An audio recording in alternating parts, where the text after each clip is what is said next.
Welcome back. Let's get more on the situation in Gaza now. And the World Health Organization say they've lost touch with some personnel at a hospital in the north as there are reports that it's being raided by Israeli forces. Let's speak now to Tarik Jasarevic, spokesperson for the WHO. Tarik, always good to speak with you. Thank you for making the time.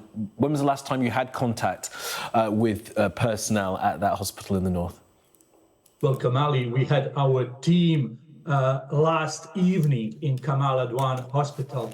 We were bringing some medical supplies, some fuel, some food, some blood, and our teams were describing horrific scenes of hundreds of wounded people with trauma injuries lying really on the floor of the hospital, in addition to hundreds of people who were seeking shelter in the hospital. So our teams were there, they delivered the supplies, and they took some 20 most critically injured patients further south to Al-Shifa Hospital. But again, today we receive reports of hostilities and evacuation orders being issued to the hospital. We don't know what is happening right now.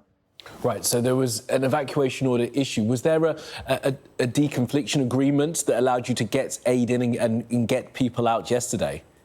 It was really difficult throughout last weeks to get to north of Gaza. We are trying on a daily basis to move to hospitals that are still functioning, to provide supplies and try to move out patients who need to be medically evacuated. Unfortunately, most of the times our requests for movements are being denied. Throughout October, only 6 out of 21 movement requests have been granted. There are long delays at checkpoints. Sometimes our teams have to spend the night in the hospitals because they can't move back. You have to understand that the last couple of weeks are a real nightmare in the north of Gaza with intense bombardments. Our teams were explaining that yesterday they were seeing hundreds of mainly women and children walking and limping towards south, looking for some safety. We really need a ceasefire. We need this to stop.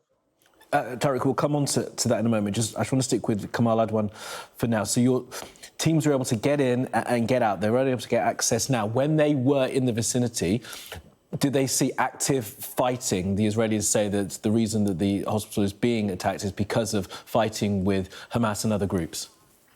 They've heard gunshots. There is a fighting in the vicinity. And again, we really try to repeat that under humanitarian international law, medical facilities should never be militarized, nor it should be targeted. This is the place where patients and health workers should feel safe to provide and to receive medical care. What is happening in Gaza, and especially now in the north of Gaza, is basically health facilities cannot function.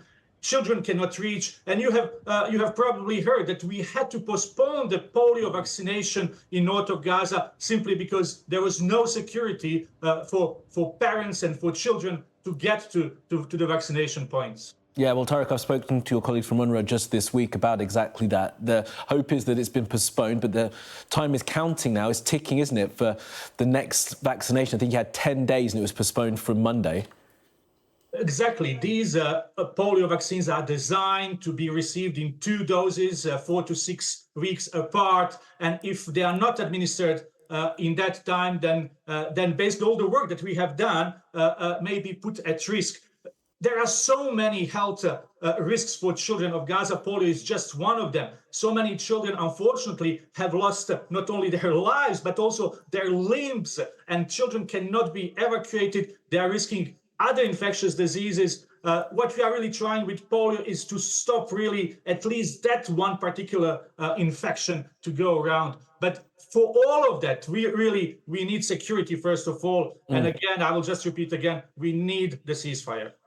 And what contact have you had then with the Israeli forces who are fighting in the north? What does the UN understand is the process there, and when will you be able to gain access again? Have you been told?